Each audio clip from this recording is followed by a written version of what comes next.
All right, so we're gonna start with some hot stuff, that hot fire and literal fire. And this is not even the greatest situation, but we definitely got to talk about it because on 168 we had to have some of the difficult conversations, some of the world conversations, some of the relationship conversations. We got to talk. Yeah. We want to bring back conversation as friends, as family, as couples, and talking about the real stuff that's happening in the world. And this is something that is very real. It's been about 6 weeks since this Maui fire, specifically in Lahaina on the island of Maui, has happened. And it's just I'm seeing so many people still searching for answers.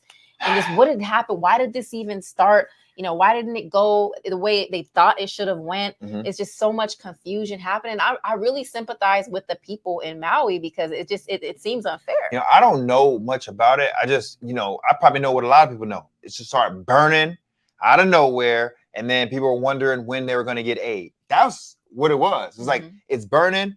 There's no water. Everybody's stuck. When they getting aid? And it's been 6 weeks. And how much aid have they gotten? They're paying the people what, $700 a person? Is that what I think that's what they're giving? 700. Imagine your whole. I mean, that's like a little country over there. It's the United States, one of the 50 countries or 50 states that we have. That's like a little country. They have their own culture, everything. Imagine it's just burning down, and all of a sudden you don't have anywhere to go. You're locked up. Everything that you know is burning up. But the place that you are from, the United States of America, is like hesitant to help you. There's no aid, and all of a sudden you're trying to figure it out, and there's nothing around. I mean, that along with just how strange everything seemed, like it didn't seem like a coincidence. Like, so what happened was there was a storm that was coming to an island, right? And they're saying that supposedly it started because of downed power lines that weren't disconnected, that they were still active and they went down and they started a brush fire. I heard that the power lines, they already knew about these power lines, that they were bad for years. Oh, really? Yeah, I heard that they were bad for years, and they were supposed to be getting rid of them, but it never happened because of something, but it never happened. But if that's where it came from, I mean, that's what they're saying. But like, if they knew a big storm was coming, because I've seen video footage, and in the way the palm trees are blowing, it's some strong winds. So if they see this storm coming, they should have. So a lot of people are coming against the electric company out there because, like, why wouldn't you have shut these things down in time? Why didn't we have these warnings, against other people? And it's just a lot. So I've been watching interviews and things, and I came across this guy that was talking about some firsthand experiences that he heard from other people. So let's take a look. Let's see what some of our people in Maui was going through, man. It's tough. Marcel Honore and the people that he talked to on the ground in Lahaina, they paint a different picture from what we're hearing from authorities about how people tried to get out that day. I'll just give a couple examples. Okay. There's one woman and her boyfriend and her brother. They're in a car. They're trying to get out of town, but the authorities instead direct them down these narrow roads, and they are stuck. One person said it's like being a rat in a maze. Another woman and her 3 children trying to get out as well. What should have took 20 minutes to get out of town took 2.5 hours. Dang, look at that. The most is the person who tells Marcel they're sitting in their car, they're looking at their rearview mirror, and they can see the fire coming closer. They can see the smoke coming closer. They can even feel the heat. And most frightening of all, there's cars behind them. Imagine that. That's crazy. So what should have taken 20 minutes to get out of their community took 2.5 hours. They're taking them down these roads that don't make sense to go down in a state of emergency. But who's taking them down? The police are taking them down? Yeah, the police. So they're barricading certain streets so they can control traffic, so to speak. Okay. I know the conspiracy is like somebody's doing something and moving things around. But like, if I'm the police, right, and my family lives there, why would I manipulate those people and not put them in the right place? Like, wouldn't? That's a good question. So I just don't know how. Like, that's a good question. And so what we're going to talk about a little bit is the police department side of it, right? Of course, they've spoken, and we're going to hear what they got to say. But I'm actually wanted to go into this other part first. I actually heard an interview with the firefighter that was active on the scene when these things were happening. And she's talking about a brush fire, that the way it started with the brush fire in the beginning of the day, and then what it turned into in her firsthand account of how that went. So I think it's really important to not only hear about the people that went through it right here, but the people, not just the people in the community, but the people that were actively, like the community service people that were really in it and trying to save people's lives. Man, all right, let's check it out. Let's check it out real quick. That's crazy with the fire right behind you. And we were sent out to relieve a crew that was on a brush fire that night. I'm not sure what time that started, but I do know that it was extinguished 100%. And we got called up there to change out with them at the location of that brush fire. And that was up on Lahaina Road. So we went out to change out with them and to kind of just keep putting water all over any hot spots, any cold spots, anywhere where we just kept dumping more and more water all over the location. since we had sat on it for so long and put, so much water on it, and when we stopped putting water on it, and then we sat there for even longer just to see, and we walked the perimeter, we walked the inside, and everything looked completely contained and cool. So we went back to the station, knowing that nothing flared up in 5 hours. We ate lunch, we all got a nice meal in, and then that's when the tones went out that there was a brush fire. So you're telling me that there was a fire, brush fire. Yep. They stopped it. They made sure it was stopped. They spent 5 hours confirming it was stopped.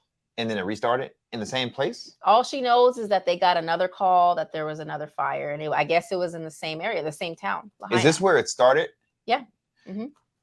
That's wild. So like, okay, is this a case of arson? Is it arson? Is it an inside job? Because I know it'd be weird if it's an inside job, because if you're local and you live there, your family, your hometown is affected. But is it really? Is there a bigger scheme at hand where are they trying to cripple the community in a way so that the government can benefit? I mean, it kind of reminds me of the other disasters that we've seen in the United States, Katrina. Yeah. Right? Yeah. I mean, you have Flint, Michigan that still doesn't have any water. I remember when there was hurricanes that was hitting Texas and Houston, and it took a long time for them to get aid. You got Katrina, it took a long time for them to get aid, and people were dying, people were drowning, things are happening, but there's no aid coming to these people. Why are they still got problems in Flint, Michigan with the water? And so like, why? My question really is, and this is something I don't know, but I just noticed it since, over the years. My question is, why does our aid come so late for people in the United States? But why does the aid come so fast for people outside the United States? Just ready to send troops, ready to send help, putting these GoFundMes together for other countries. How fast are we to come together for our own people? Man, I mean, what about our own communities, our own people, our own, like right now, a lot of our cities is in turmoil. We sent a lot of money overseas, and I'm not talking about like the Ukraine. Yeah, the Ukraine. We sent billions of dollars there, billions. And then over here, hold on, let me stop this share real quick and come back to you guys real fast. So we did billions, and I mean billions, right?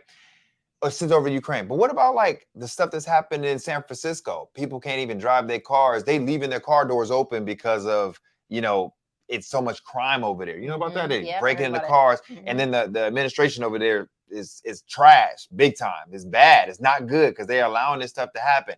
You guys think I mean, you got people in Chicago getting shot. You got New York is in peril. Then you got all these natural disasters that happen, and nobody's coming to save us, but we save other people. I don't get it.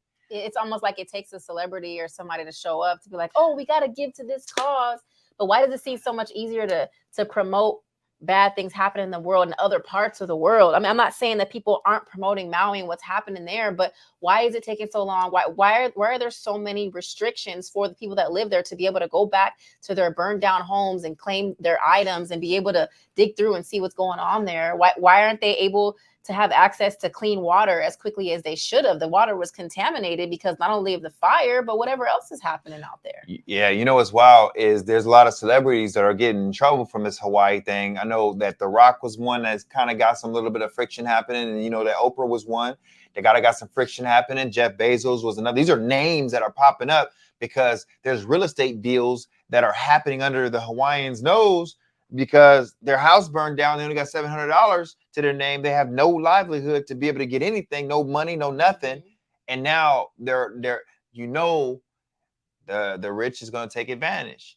And I'm not saying these people in particular took advantage, but these real estate deals are happening. Hawaiian people are speaking out and they're devastated from it. And it's wild. So I don't really know. Like I'm in this trying to learn myself. And I'm glad that you looked up so much information and tell us about it. Where'd you want me to go up to next? Yeah, so just to kind of hop back into the Maui PD. So of course the public is going to want to know, like, what are the details to how they handled the situation? Did they handle it correctly as fast as they should have? Were they taking the right measures to protect the community? So let's check this segment out where they talk about this. All right. The Maui Police Department announced to the Police Commission Wednesday that a group has been put together to analyze the department's response to the August 8th fires. This really shows that's what we were dealing with at that time. MPD sharing some preliminary findings, including that dispatch was slammed, taking about 4,500 calls compared to an average 1,600 on a normal day. Chief Pelletier says officers had their hands full in Kihei, Kula, and Lahaina and going door to door trying to evacuate residents. We broke down gates to get people out. Gates that didn't allow people egress out of affected areas.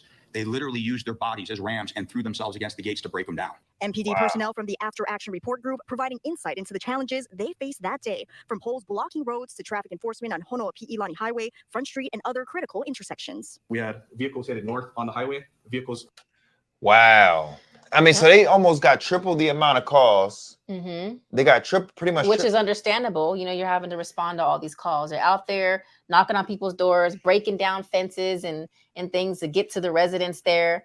That's understandable. Right. I mean, dang. I mean, that's why I'm like, the police, I don't think they want their family and their community to pass away. Right. So was this, why is everything blocked? Why are they in a labyrinth? Yeah, exactly. Why do they feel like they're a rat in a maze? Why they don't have water? Exactly. To be able to extinguish the fire. They look over, they look to the other side, and they can't see nothing. And all they see is a whole bunch of fire. And you over here like, man, is my family gonna be good? Am I gonna be all right? I'm running out of time. I'm trying to figure this out. Yeah, this is crazy. I don't know about that, man. And you know the craziest part about all of this? What's that? Is that they're talking about reopening Maui on October 8th. Wow. October is just right around the corner. It's not that far from now. So you can only imagine the residents are pissed. You know, they're probably without their housing still. They don't even have enough access to go back to get their belongings and figure things out. They're getting $700 and Lord knows what else. So they're about to bring people. They want to bring back the tourism. And for what? Like, how are they going to? Is this like a, I guess the thing is that, is there a sensitivity for the people out there? Man, we feel for y'all out there in Hawaii. I'm hoping that there's something that, you know, these type of videos can do for you guys, because some people are up in arms, man. We're like, I want to be able to take a look at this reopening thing. Yeah. But I want to also put a video. There's gonna be a video out from is it Russell Brand? From Russell Brand, and he's talking about this situation. And man, what he's talking about sounds right, because it sounds, since I've been it sounds right. I know he's going through his controversy right now, and it seems as though he's being set up. Maybe we should talk about that too. It's the whole controversy thing, but we'll talk about it later. But Russell Brand brings some stuff up. But let's look at this reopening and see what they're talking about here. There is growing pushback from the community on when West Maui should reopen. A petition to delay the October 8th date has received about more than 3,000 signatures in less than 24 hours. Many say it's too soon and say the needs of residents should come first. Nikki Schenfeld has the story. In 3 weeks, West Maui from Ka'anapali to Kapalua is set to reopen to visitors. Once I heard October 8th, I was in shock. My guys, devastated. Look at because we making accommodations for tourism, but we cannot even make accommodations for displaced residents such as myself. Roughly 7,500 residents are in hotel rooms across 40 hotels. The state says they're moving residents to longer-term housing with kitchens and other amenities. But some believe it's too soon because they haven't even seen their old homes, found loved ones, and have to send their kids to school so far away. And it's just so sad to see people all over Facebook and posting in the group and pleading for any lead of where they can go and stay. Ruidas works in the visitor industry, and I really hope that petition they're signing actually does what they want it to do.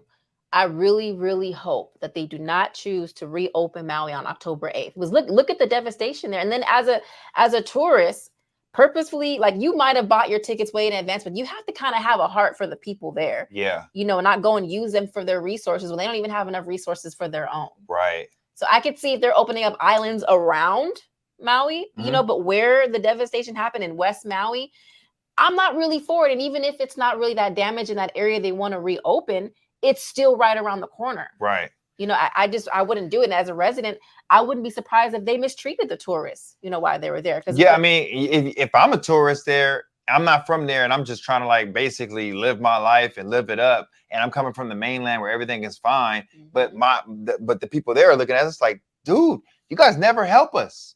You guys never help us. You guys just come and tour here and spend some money there, but you guys don't help us. Look at us. We're in a spot. We need your help. And you know what? I've talked to many people that have spent time in Maui. I have a sister that lived there for a while, and they always spoke highly of how, you know, visitors were treated, you know, by the residents there. But at the same time, the residents don't play. When you mess with their home or you mistreat it or you touch a turtle, like it's illegal to do, you know, they don't play about that. But yeah, it is. Save the turtle. That's all they talk about, right? But when it comes to their island, and then they feel like you're using them for their resources, they don't even have what they need. Come on. That's crazy. I don't blame them for uprising if they do end up opening it up on October 8th. I'm just saying. I want you guys to see this video of Russell, and then we're gonna close on on the Maui, and hopefully we get some updates. And if we have some new updates, we'll let y'all know what's happening. But I want y'all to see this, because when I seen this, I was like, man, it makes a lot of sense. It makes a lot of sense on what he's saying. Check this out.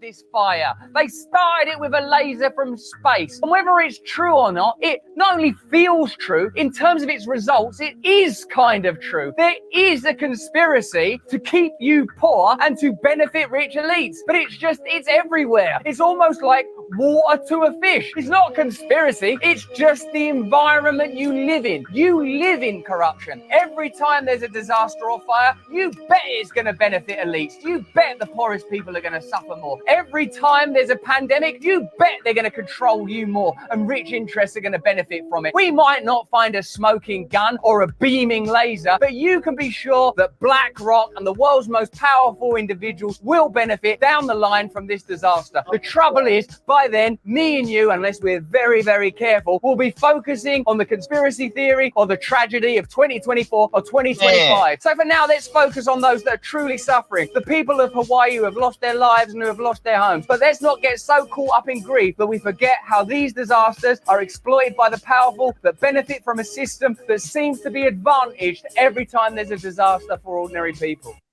You know what? I love how he not only is speaking up, because we see tons of celebrities that speak up. Yeah. But he has a very strong opinion, and he's accusing and he's pointing a finger. It got to point a finger. It's not just support Maui. It's like, this is what is really happening. That makes me think.